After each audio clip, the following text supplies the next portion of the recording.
달러는 오랜 시간 동안 세계 금융 시스템의 중심이자 가장 신뢰받는 기준 통화였습니다.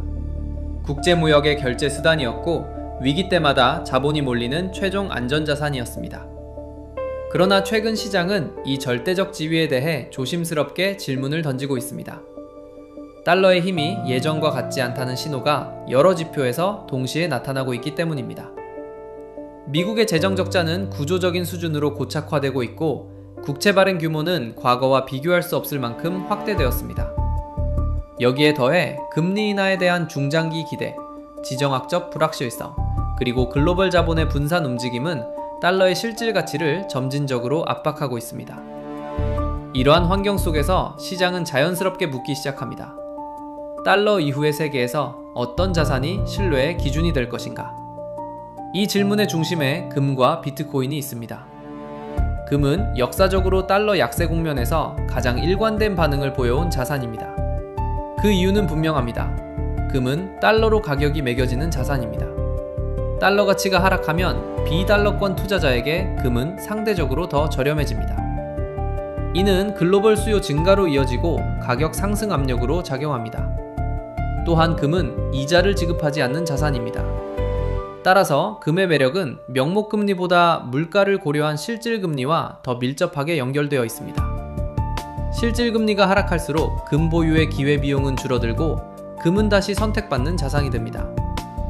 여기에 더해 중앙은행의 금매입 확대는 금이 여전히 통화 시스템 바깥의 최종 신뢰자산으로 인식되고 있음을 분명히 보여줍니다. 금은 위기 때마다 새로운 자산이 아니라 항상 그 자리에 있던 자산입니다. 시장이 불안해질수록 금은 조용히 제 역할을 해왔습니다. 반면 비트코인은 전혀 다른 성격의 자산입니다. 비트코인은 역사가 짧고 변동성이 크며 아직 제도권 금융의 완전한 일부는 아닙니다.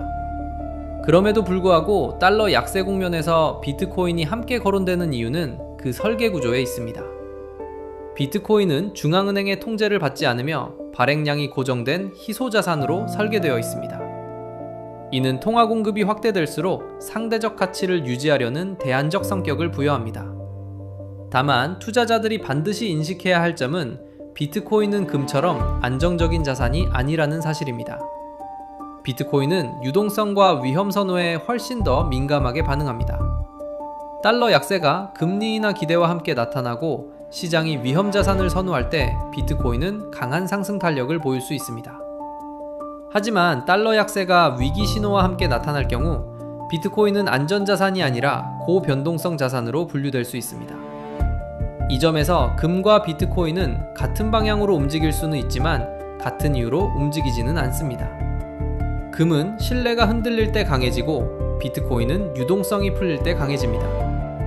이 차이를 이해하지 못하면 두 자산을 동일하게 접근하는 오류에 빠질 수 있습니다. 이제 몇 가지 현실적인 시나리오를 살펴보겠습니다.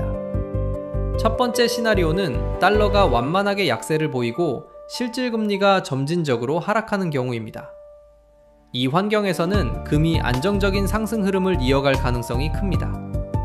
비트코인은 단기 변동성은 존재하겠지만 중장기적으로는 완만한 상승 흐름을 시도할 수 있습니다. 두 번째 시나리오는 달러에 대한 신뢰가 흔들리고 지정학적 긴장이 확대되는 경우입니다. 이 경우 금은 가장 먼저 반응하는 자산이 됩니다. 비트코인은 안전자산으로 인식될지 고위험 자산으로 분류될지에 따라 변동성이 크게 확대될 수 있습니다. 세 번째 시나리오는 달러 강세가 일시적으로 복귀하는 경우입니다. 이 경우 금과 비트코인 모두 단기적인 조정을 받을 가능성이 있습니다. 특히 비트코인은 유동성 축소에 더 민감하게 반응할 수 있습니다. 이 모든 시나리오에서 투자자가 반드시 기억해야 할 점은 하나입니다. 중요한 것은 어떤 자산을 사느냐가 아니라 어떤 신뢰 체계에 노출되어 있느냐입니다.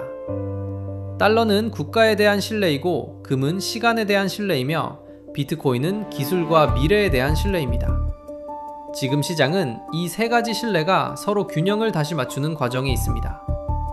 달러 약세는 하나의 가격 변동이 아니라 하나의 구조적 질문입니다.